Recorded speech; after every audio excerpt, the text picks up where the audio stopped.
السلام عليكم ورحمة الله وبركاته نحمده ونصلي على رسوله الكريم أعوذ بالله من الشيطان الرجيم بسم الله الرحمن الرحيم يا أيها الناس إنا خلقناكم من ذكر وأنثى وجعلناكم شعوبا وقبائل لتعارفوا إن أكرمكم عند الله أتقاكم وقال رسول الله صلى الله عليه وسلم لا يؤمن أحدكم حتى يحب لأخيه ما يحب لنفسه أو كما قال رسول الله صلى الله عليه وسلم. All praise is due to Allah subhanahu wa ta'ala, our nourisher, our sustainer, our creator. Allah subhanahu wa ta'ala who has created this entire universe, who has created mankind. He is the Rabb and He is the Lord and He is the cherisher, the sustainer, the nourisher. And when Almighty Allah Ta'ala has created mankind, He has made man the vicegerent on the face of this earth. So man has a responsibility and a duty. The duty and responsibility not only for his fellow humankind, but for the environment. Even the animal have rights. So Almighty Allah Ta'ala has sent the messengers, and He has sent the Prophet Muhammad Sallallahu Alaihi Wasallam as His final messenger. But all of the message of the messengers are very clear. وَلَقَدْ أَرْسَلْنَا رُسُلَنَا بِالْبَيِّنَاتِ وَأَنزَلْنَا مَعَهُمُ الْكِتَابَ وَالْمِيزَانَ لِيَقُومَ النَّاسُ بِالْقِسْطِ. And we have sent the messengers, and we have sent with them the bayinat and the clear signs and the books, so that man can stand forth in justice. So our program tonight and the reflections is about a very important topic, which is about establishing justice, which is about understanding human rights. And with me in the studio, and a special guest is a very special campaigner, a very special person, in that he has done a very special and great effort in trying to establish rights for people who have been forgotten. So Andy Worthington, he is a historian, investigate journalist, and also a film director. And we are very grateful that he has accepted the invitation to be on our program here on Reflections. And today we are going to speak about a very special topic, and that is about our brother Shakir Amir, the last Londoner in Guantanamo. So I welcome Andy Worthington to our program. Thank you very much. Yes, indeed. I know, first and foremost, to introduce yourself to our viewers, I'm sure they would like to know a little bit about your background, and also why specifically, as a non-Muslim, getting involved in a campaign for the detainees of Guantanamo. What initiated, what got you involved in this campaign, and also a little bit background about yourself. Okay.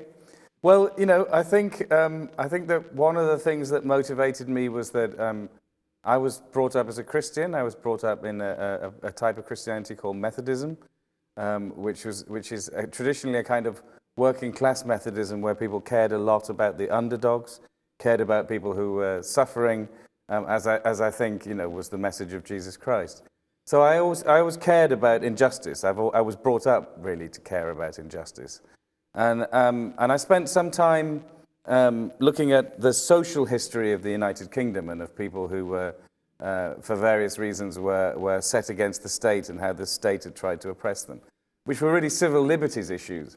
And I wrote a few books about this, but from civil liberties issues to bigger human rights issues is not that big a leap.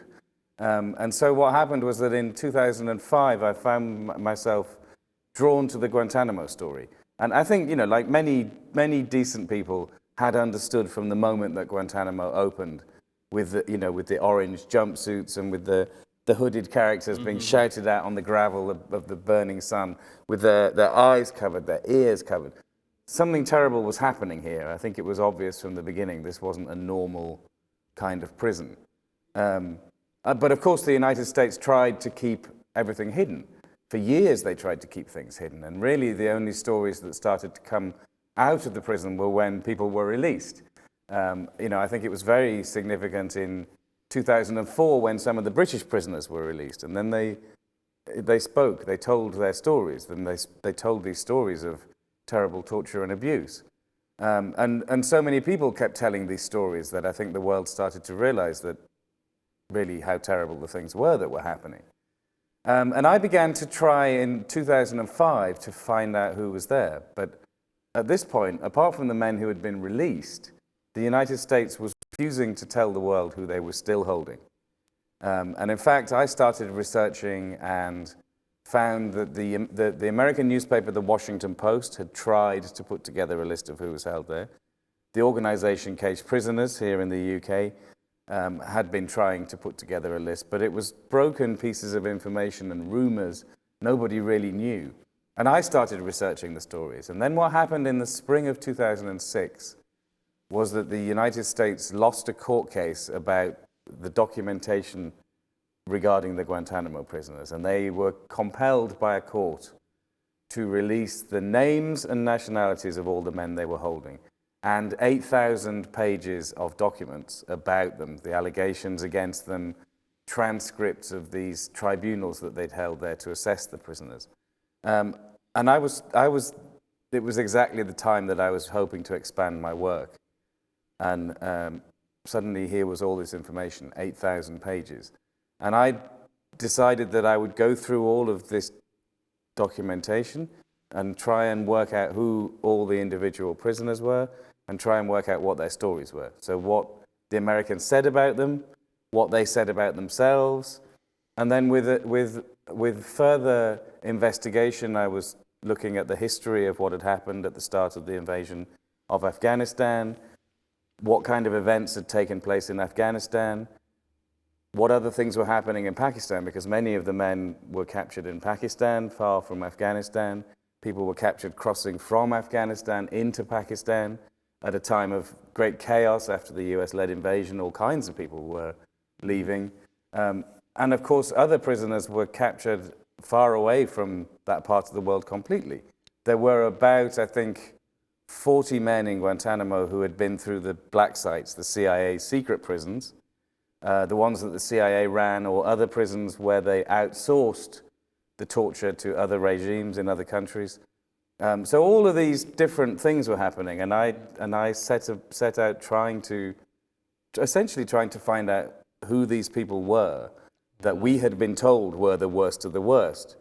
But when we were told that, we were not given any evidence to back it up.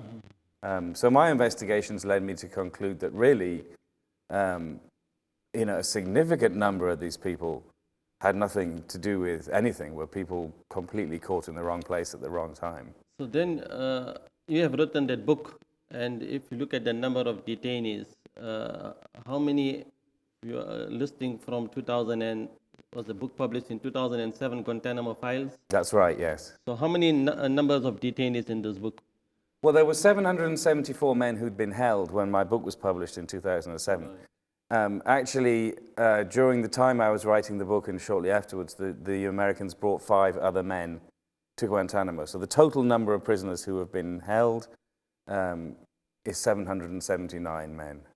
This is amazing. So you were able to actually write about over 700 of the detainees. Now, what is interesting is that here we have a brother, and it's Shakir Amir.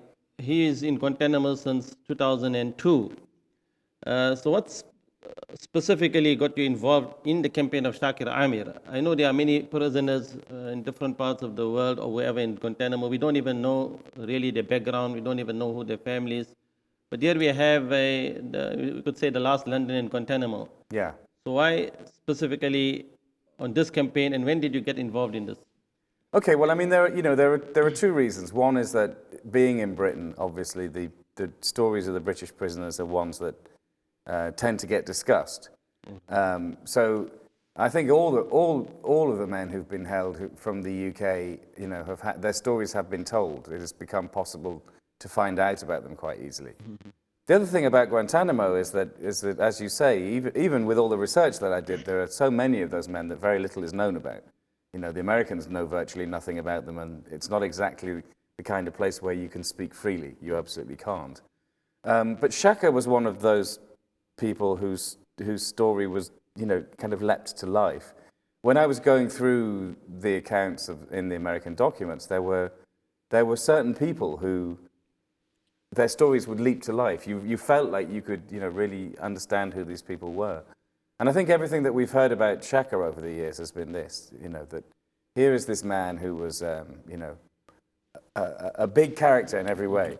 I remember very early on, Clive Stafford Smith of the Legal Action Charity Reprieve, his lawyer, he was probably the person who was able, having met him, to be able to say to the world, what type of man is he? And he would say, this man is eloquent, he's intelligent, and he absolutely will not stand for injustice. And from the very beginning, Shaka has taken it upon himself to fight the injustice imposed not just on himself but on all the prisoners. Absolutely correctly. He has understood that they are being held in a completely unacceptable manner, and he has resisted that. Given that we have, so many articles now appearing after so many years have gone by, if you're looking at 13 years, it's a very long, long time. And, there were many of the community, Muslims, non-Muslims, who supported the campaign to collect 100,000 signatures. And I think the aim was to have a debate in the parliament. But even after all of these, and so many years have gone by, and everyone is aware that he had been cleared for release. Now, what we cannot understand, if somebody is cleared for release 2007 and then 2009, no charge, no trial, how is it that he is still sitting there in Guantanamo, as we understand, is languishing there, or is he incarcerated? And in fact, here it says, Shakir Amir himself is saying, all I want to know is, have they forgotten me? Right. So what is your response that, maybe you can tell us how many of the MPs are supporting this campaign? Because sometimes we find, many people out there maybe still concerned, worried with new laws that have been introduced, and especially the Muslim community, they may be feeling, this laws on terrorism and new laws introduced. Sometimes they feel maybe they are targeted. So on one hand, we have people who are campaigning, and today when we seen there in the outside Parliament Square, we find that majority is all non-Muslims. So Right. the question that can be asked, why are Muslims not helping and supporting in this campaign? How would you respond to that? Well, I don't know about that, but what I can certainly say is that yes, absolutely. Of course, it's inexplicable on the face of it that this man who was told by the Americans in 2007 that they didn't want to hold him under George W. Bush. Then when President Obama came in, he established a very high-level task force to review the cases of all the prisoners. These guys said, Shaka Amir, we don't want to carry on holding him. We approve him for release. The British government has been asking for him back since Gordon Brown in August 2007, and yet he's not here. Now that suggests that something's going on, that these people who have approved him for release are up against some other group of people. It seems to me. I think that's what's been happening. And the best estimate of what is going on is that the intelligence services on both sides of the Atlantic would like to not release him. They're not in a hurry to release him because he knows about some of the terrible things that have happened during these 13 years. He knows stories that he's heard or that he might even have witnessed of people being tortured. As this eloquent man, English speaking, who was engaged with everybody and everything, a lot of people came to him and spoke to him. So I think he knows a lot. But, this is obviously no reason for him not to be released. But as you say, the years have gone by. 100,000 people signed a petition. We got a backbench debate in Westminster Hall where a lot of the good MPs turned up and spoke on Shaka's behalf, and yet still nothing has happened. And what about this new parliamentary group? Any information? Well, what's happening now is that, first of all, John McDonnell, MP, who is, one of the MPs who works tirelessly on all manner of good causes. Him and Jeremy Corbyn and Caroline Lucas, the Green MP, they devote so much time to worthy causes, and Shaka is one of them. And John has been setting up a cross-party parliamentary group, all-party parliamentary group, to draw in MPs from different parties to try and move forward on Shaka. And what's also been happening has been this campaign which I established with a colleague, which was launched 3 weeks ago, called We Stand With Shaka. Yes, we've seen this balloon going out everywhere. That'll be quite interesting. This giant... What came up with this? Where did you get this idea of this big balloon? Well, the giant inflatable figure of Shaka Armour was something that I came up with at a parliamentary meeting about a year ago, where I said, look, I think what we need to try and get people to pay attention is that every time that the government ministers, Prime Minister David Cameron, other members of the cabinet, every time they turn up to speak somewhere, this giant Shaka Armour comes up behind them, that they can't get away from, to remind them that here's Shaka, that they're not talking about him. There's a saying in English, the elephant in the room. The elephant in the room is this very big thing that everybody pretends isn't there and nobody wants to talk about. Yes. And I really wanted Shaka to be like that, so I thought the inflatable would work. And Joanne, my colleague, I didn't know her at the time, but she thought it was a great idea, so she went and got it made. And it turns out that it's caught on. People like this big inflatable figure. And we've been asking, well-known people from all walks of life to stand with Shaka, to stand with the big figure, have their photograph taken, and then we've been promoting them, and it's caught on. So we're not only getting actors and comedians and writers and all kinds of people involved, but we're actually attracting quite a lot of MPs as well. Yes. And kind of cross-party support. So we have significant Tory MPs that are getting involved, as well as Labour MPs, some Liberal Democrats, Caroline Lucas, the Green, of course, some independent MPs. But there are dozens of them, and there are more of these people coming on board all the time. Yes. And you're holding a copy of the Daily Mail there, which is completely backing the campaign. Yes, this is quite interesting. And there's a whole list of MPs. I think this was also published on the 16th December. Kate Allen, Alistair Burt MP, and there's a whole list. Diana Abbott MP. So what it is, we have celebrities, we have high-profile people who are supporting the campaign. So the question still remains that here we have a family, a wife, 4 children who have, we have this, as they say, the absent father syndrome. Yeah. How have these children been growing up for so many years, 13 years? Faris, the youngest of which, has never seen his father. So on the one hand, a lot of emphasis has been laid that Shakir Amir needs to be released. What do you feel, as this thing is, every time there's a ray of hope that release is imminent, and suddenly another year goes by? What would you suggest? Do you think that now the time is ripe, or you feel that he will be released? I hope so, but obviously, I've been doing this for 8 years. We've all been here before. We've had our hopes raised and our hopes have been dashed.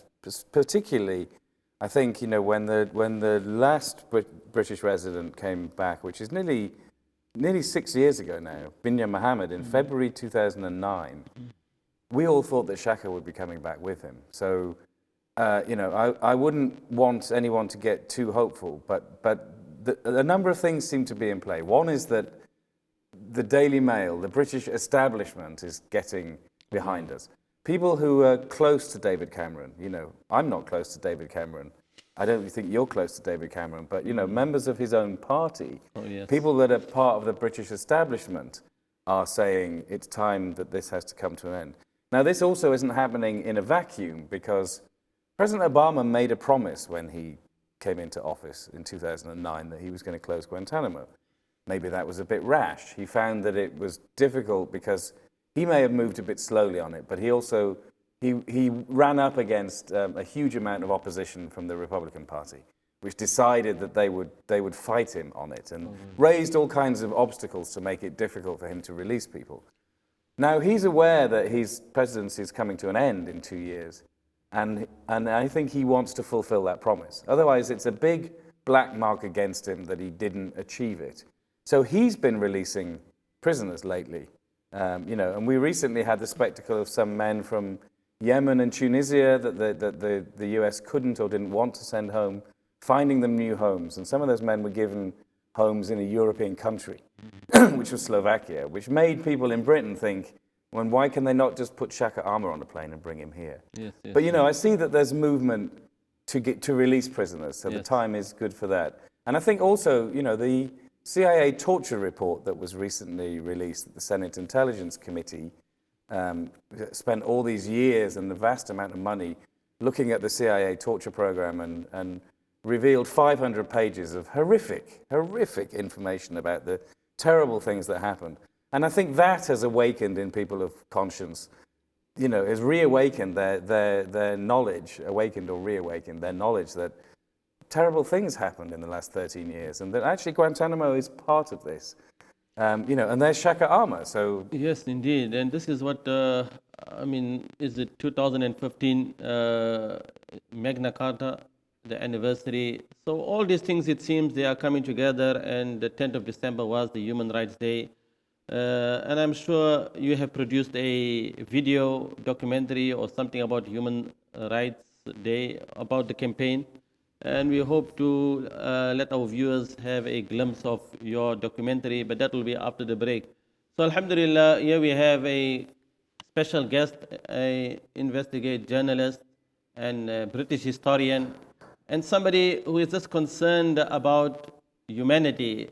And like Andy, there are many other people out there. We know from the Save Shakir Amir campaign, we met so many times, we're meeting so many non-Muslims like Ray Silk and Joy Holcomb, and the list can go on. In fact, today we've seen when they handed in the card to Downing Street and they're hoping that reaches Shakir Amir Guantanamo.